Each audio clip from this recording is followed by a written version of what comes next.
Ya, bienvenidos a su clase de didáctica del 16 de mayo del 2025. El día de hoy es la última clase del primer parcial, previo al examen. Entonces, bueno, hoy se hará un recuento de lo que va a entrar en su examen, lo que ustedes tienen que leer más que todo, y tener claro cuál es el material, ¿no? Como tal. Y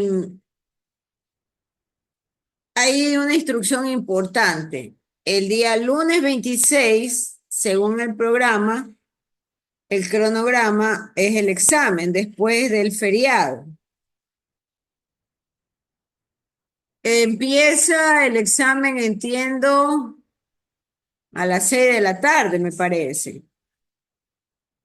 Entonces, sí, no sé si empieza a las 5 de acuerdo a lo estipulado en el calendario.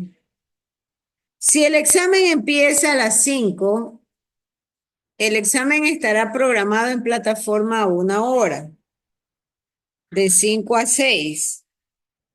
Y a las 6, señores, empieza la lección del primer parcial.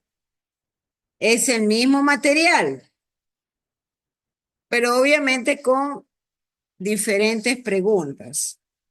No voy a dar yo cuestionarios porque estamos en un nivel universitario en el cual ustedes tienen que leer todo el material.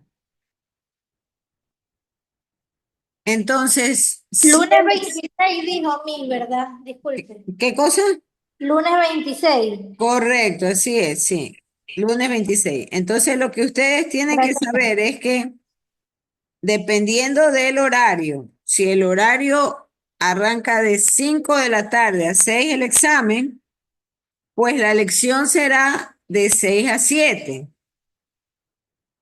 No se desconectará usted, simplemente tendrá que seguir con el video abierto y el audio disponible para dar la lección.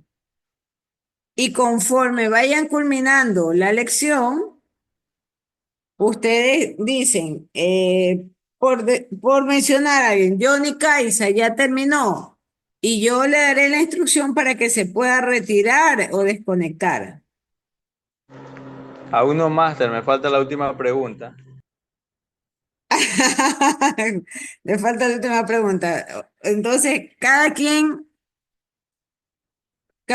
deberá de estar preparado con su cámara abierta y el micrófono en buen estado.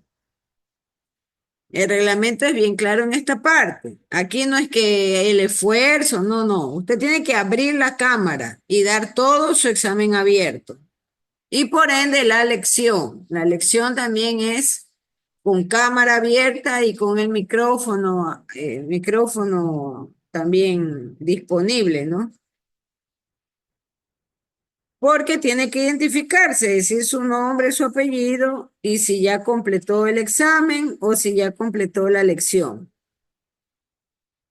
Si el examen empieza a las 6 de la tarde, la lección quedará programada para las 5 de la tarde, de 5 a 6. Entonces, ¿esto qué significa? Que todo el día lunes vamos a estar las 2 horas completas conectados con la cámara abierta,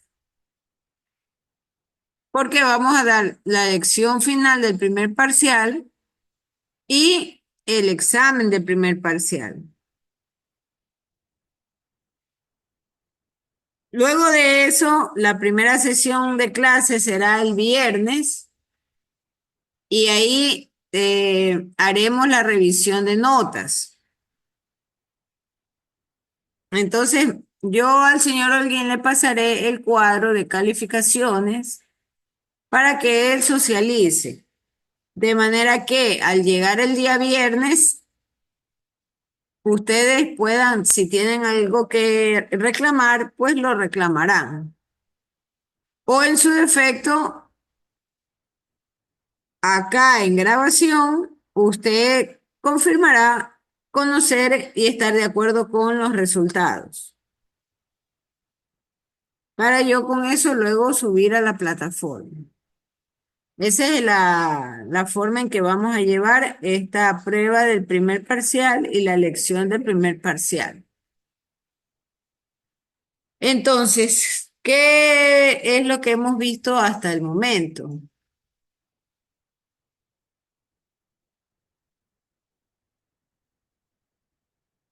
Tenemos nuestro libro de didáctica general. Eso es lo que nosotros tenemos. Y obviamente sobre este libro electrónico que todos lo tienen en su poder, tienen que leer el capítulo 1, que es lo que hemos estado todo este tiempo revisando y explicando.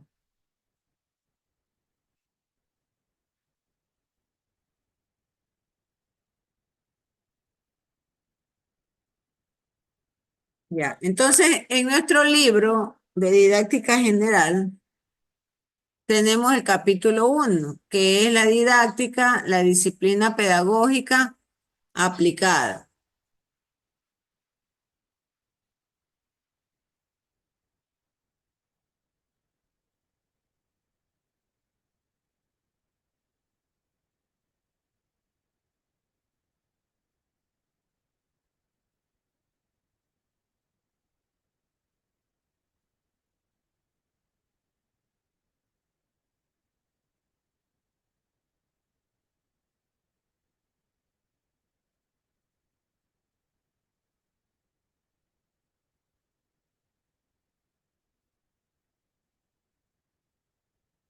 Ya, entonces nosotros tenemos en el capítulo 1,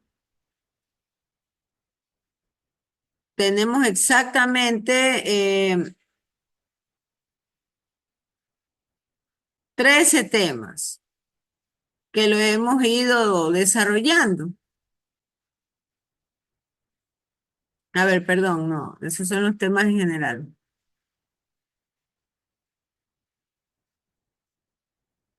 Ya. Entonces, hemos empezado desde la página 5 con la introducción y hemos visto en la parte introductoria cuál es la función de la didáctica, ¿no? Oh.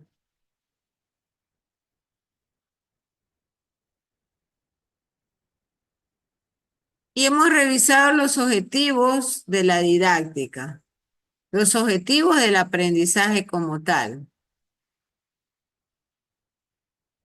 Y por supuesto, aquí cubrimos un gráfico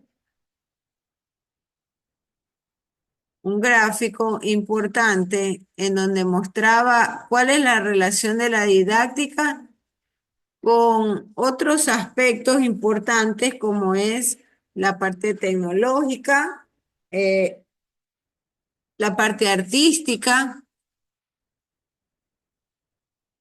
la metodología, la interacción sociocomunicativa y la parte cultural indagadora.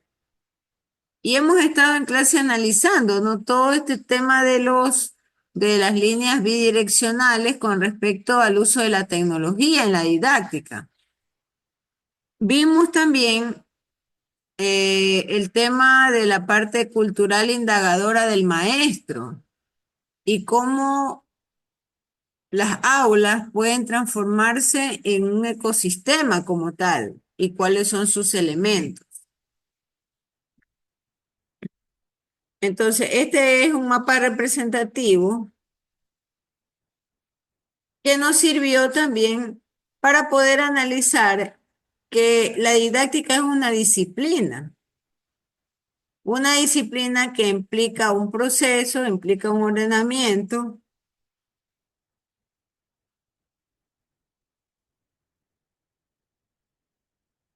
y sobre todo la relación que lleva el docente con el discente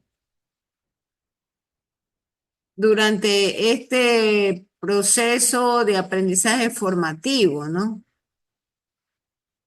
Y habíamos mencionado algunos ejemplos de cómo el caso de la planificación puede contribuir con con este proceso de aprendizaje formativo.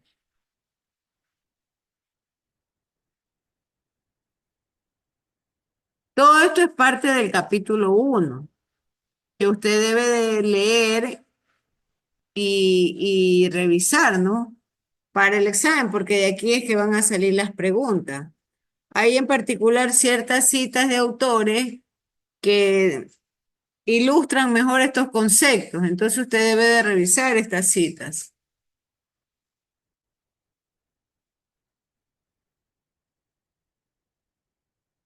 Luego estábamos haciendo actividades con la parte tecnológica, artística y profesionalizadora, indagadora,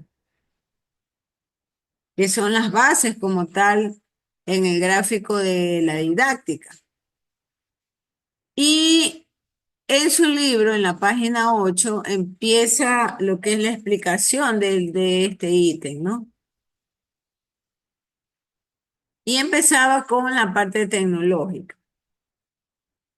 Algo mencionaba yo en clases anteriores, por ejemplo, hoy en día el uso de plataformas como Spatial, como Kahoot, como eh, hay plataformas inclusive que hacen referencia a estos juegos en bloque, ¿no? Y que justamente se los puede adaptar para la enseñanza de ciertas materias de especialidad, como son la matemática, la química, la biología. Y son aplicaciones finalmente de gran aportación, porque la idea del docente o el objetivo último del maestro es poder llegar a este estudiante. Y para ello tiene que adaptar el material curricular. Si bien es cierto, en la parte introductoria hablaba acerca de las planificaciones curriculares, hablaba de ciertos objetivos, pero ahora es necesario valernos de la parte tecnológica.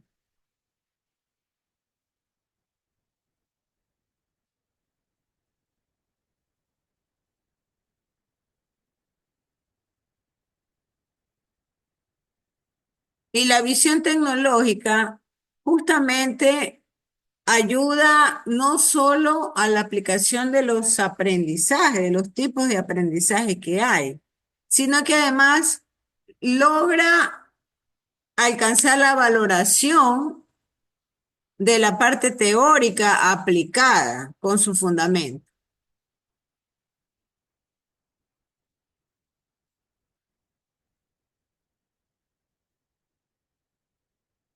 Entonces, em, habíamos también conversado de la escala de valores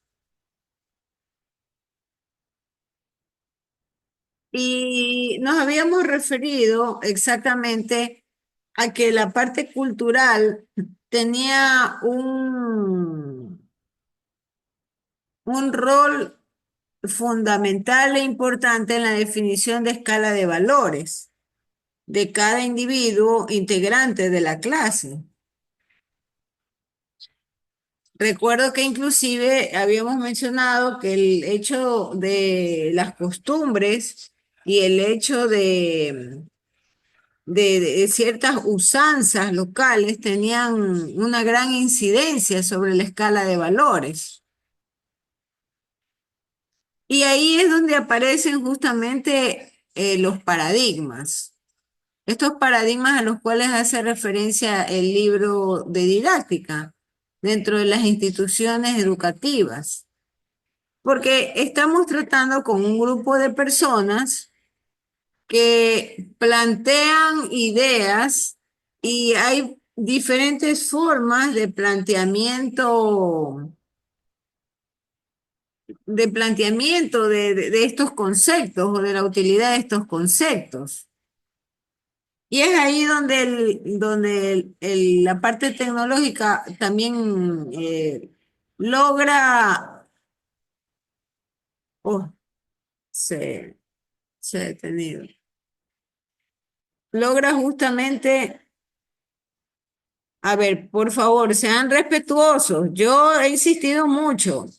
Este curso que son los mismos, las mismas personas no son respetuosos. Estoy haciendo un recuento de todo.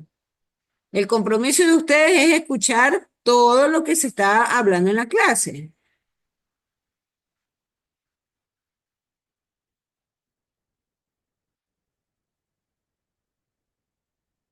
Si tiene algún apuro, algún apremio, no, insisto, usted es libre, pero no me pida que le coloque yo la asistencia.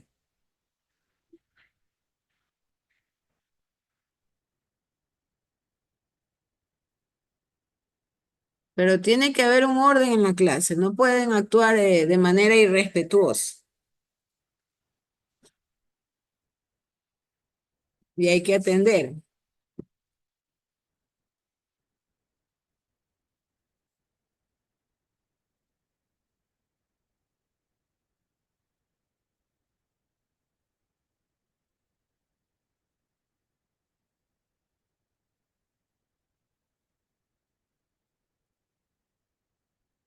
Ya, entonces estábamos en la parte de la escala de valores. Se habían enviado unas tareas con respecto a, me parece, a la definición del ecosistema del aula, ¿no? Unos ejemplos sobre los elementos del aula. Y también me parece que se había enviado ejemplos de la parte tecnológica. Todas esas tareas, por favor, repasarlas y leerlas, ¿no? Porque de las tareas también pueden salir algunas preguntas, ¿no? Ya. Y habíamos llegado al Máster, disculpe, tema, a ver si le escucho. disculpe la molestia. De parte no solamente mía, sino, bueno, de mi parte es mucho más, porque la verdad que no pude subir la tarea el día miércoles, creo que estuvo, o hasta ayer estuvo las tareas.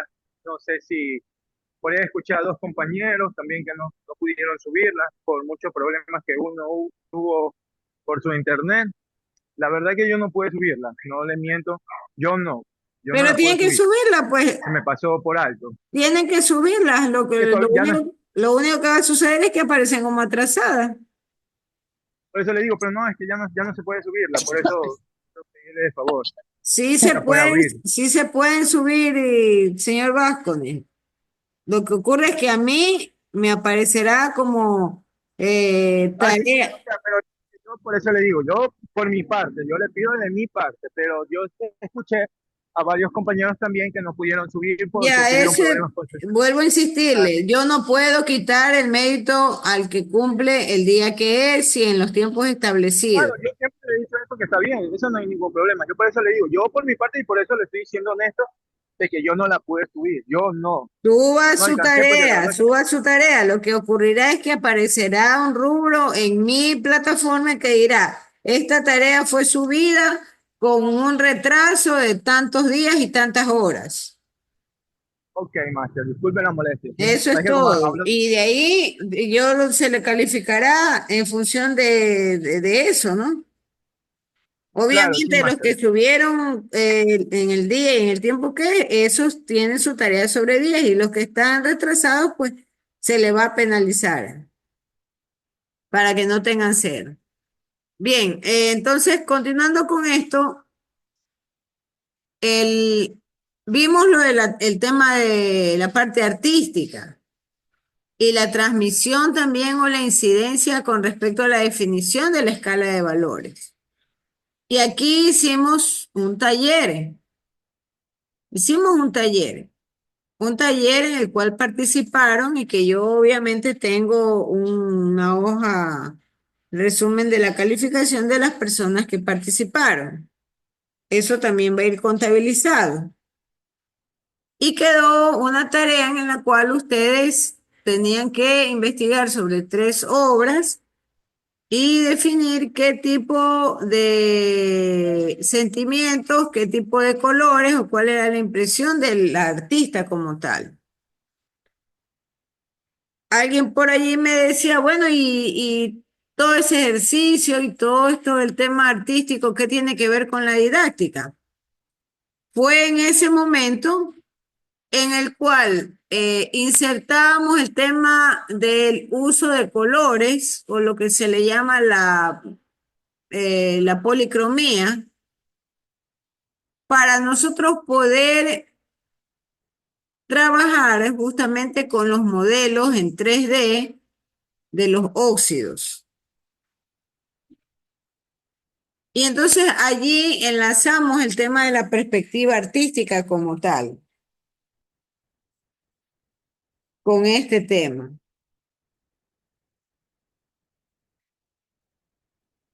Y realizamos el taller respectivo. Entonces,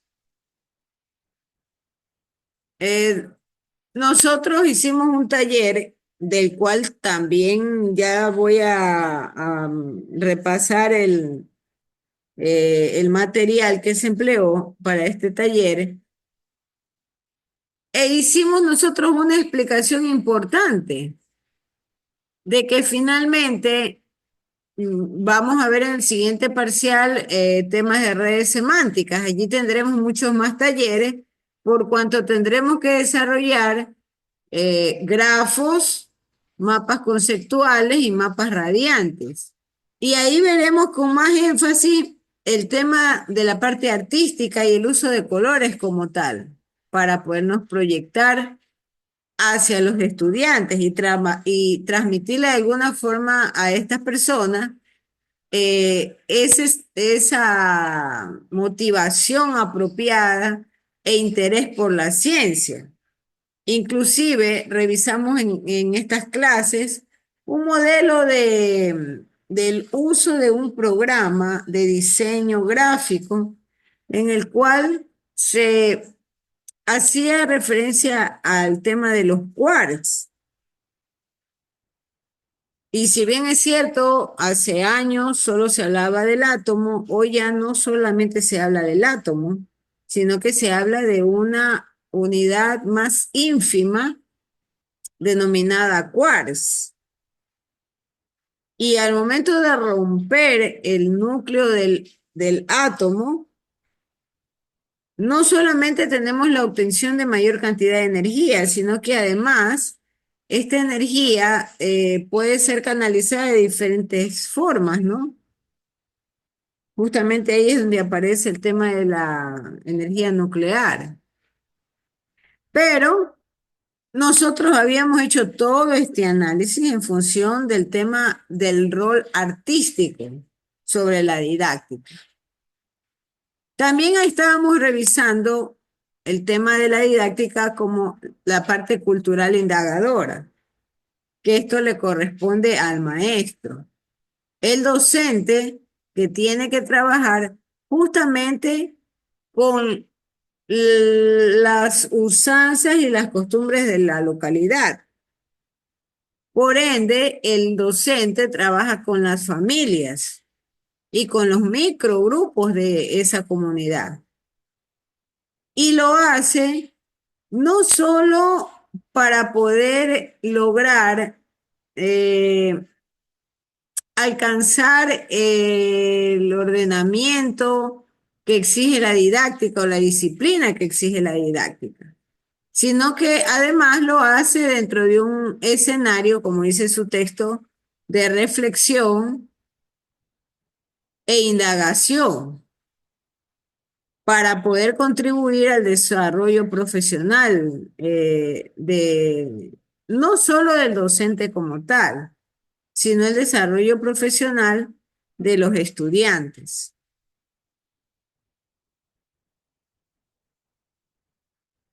Luego de esto, habíamos entrado a la explicación de los modelos. Dos conceptos importantes que vimos y que de hecho habíamos también dejado como una tarea, ¿no? Que ustedes den ejemplos de lo que son modelos globales y modelos locales. Y habíamos hecho análisis sobre casos de construcción de conocimiento a partir de sucesos globales. ¿Y cuál es la proyección sobre el modelo local? Entonces, ustedes habían investigado sobre esas diferencias. Estamos ya por la página 12 del texto.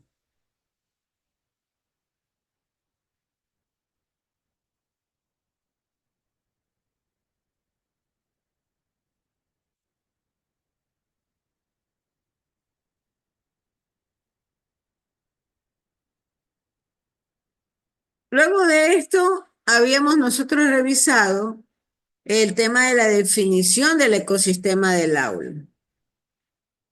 Y habíamos hecho referencia a que hay dos tipos de factores que por concepto básico de ecosistema se aplican también al aula. Y, y habíamos hecho la analogía de que los ecosistemas que tienen factores bióticos y abióticos, pues también yo los puedo identificar en el aula como tal. Entonces, en el factor biótico, por supuesto, tenemos a las personas. Y las personas que están, digamos, eh, consideradas tanto al docente como al discente. Y con respecto al factor abiótico, habíamos considerado el tema de estructuras modulares con respecto en las bancas, el tema del uso de la tecnología, el uso de proyectores, el uso de ciertos programas o plataformas como parte de ese factor abiótico del aula.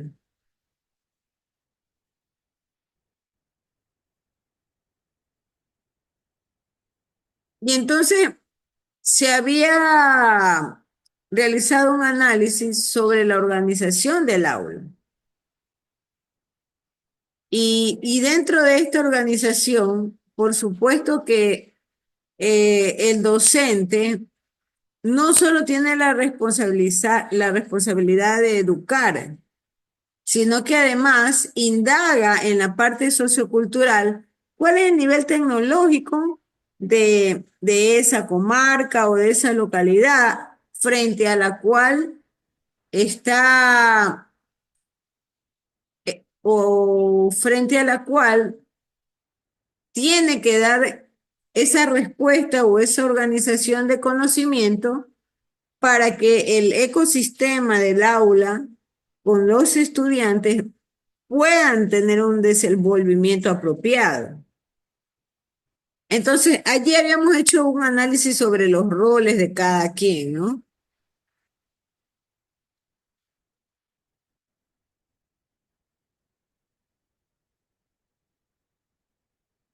Y se cierra esta parte con esta figura.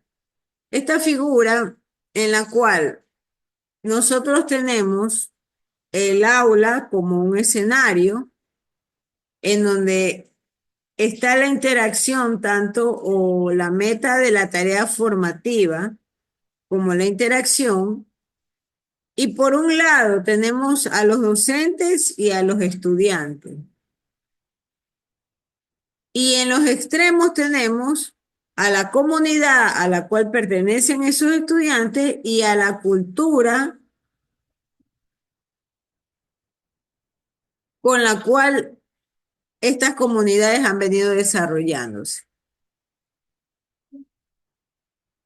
Entonces, hay todo un esquema de lo que se le llama el saber y el hacer.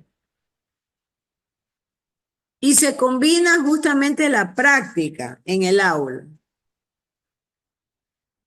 para el desarrollo de las actividades establecidas en el currículo. En el currículo establecido, en el Ecuador se habla del currículo nacional, ¿no? Como tal.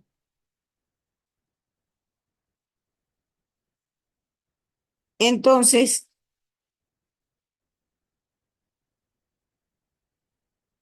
nuestro examen abarca hasta la página 16, porque termina con la didáctica como reflexión y análisis del proceso de enseñanza-aprendizaje. Hasta ahí llega nuestro examen con respecto a nuestro librito electrónico. Pero ¿qué más nosotros estuvimos revisando? Hasta ahí llega, hasta la página 16. Insertamos nosotros el tema de los óxidos y de las nomenclaturas. Eso también lo revisamos. Y para ello nos valimos de un material bastante interesante en donde se resumía la formación de los óxidos básicos, los óxidos ácidos, los hidróxidos, los ácidos, los hidruros no metálicos y los hidruros metálicos. Todo esto pertenece a- al tema de formulación como tal.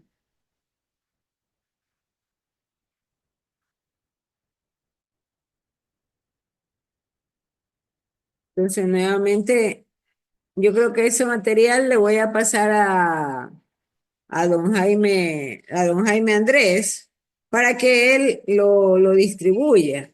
O lo voy a subir inmediatamente a la plataforma para que ustedes puedan descargarlo. Y luego no haya la queja de que el compañero Jaime no se lo pasó a alguien o de lo contrario. No sabían, no conocían. Ese material es muy importante. No, sí, el compañero Jaime Holguín sí lo comparte en los grupos máster. No, yo sé, si él es muy atento. Yo en realidad lo felicito. Él hace una excelente gestión, pero nunca falta algún inconforme o alguna persona despistada que luego diga, no, es que yo no vi. Entonces va a quedar también en su plataforma. Y en este material habíamos visto los compuestos con oxígeno y habíamos revisado, lo que pasa es que se me queda un poco se me queda un poco la máquina con esto. Entonces, los compuestos oxigenados pueden trabajar con metales y con no metales. De manera tal que cuando tenemos, en el caso de los metales, oh, no voy a compartir esto.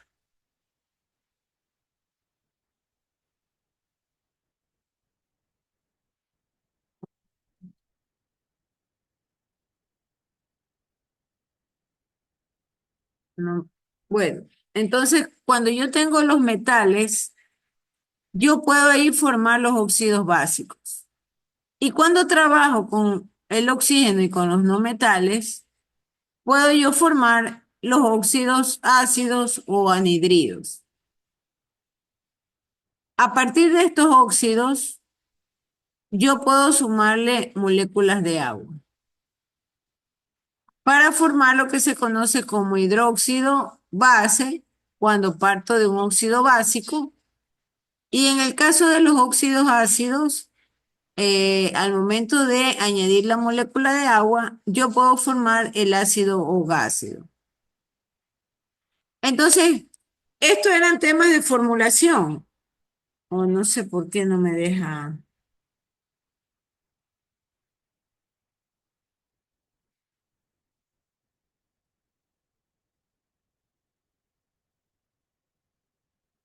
No me deja compartir.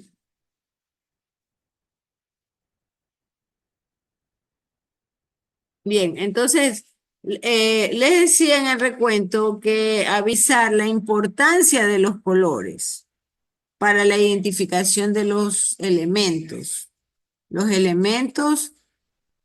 con los cuales se había trabajado la formulación. Esa era la primera razón.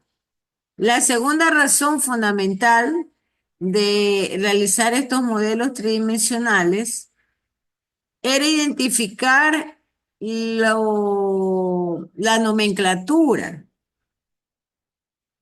Y habíamos nosotros mencionado que habían la nomenclatura sistemática, la nomenclatura tradicional y la nomenclatura de stock. Por supuesto, habíamos desarrollado las correcciones respectivas. Las correcciones respectivas.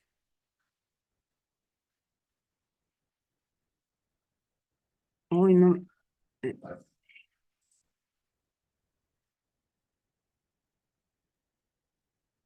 Las correcciones respectivas con respecto a los modelos que ustedes presentaron en pantalla. Y se había generado una calificación para los que participaron. Hay que mencionar que era también o fue anunciado que las personas debían de subir las imágenes de este taller, que eso representaba la otra mitad de la nota, porque se iba a promediar tanto la presentación online como la presentación de los modelos tridimensionales.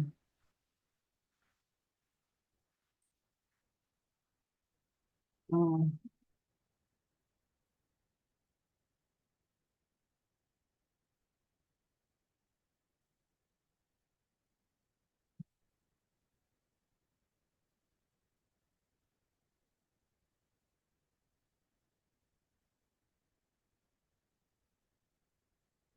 no me deja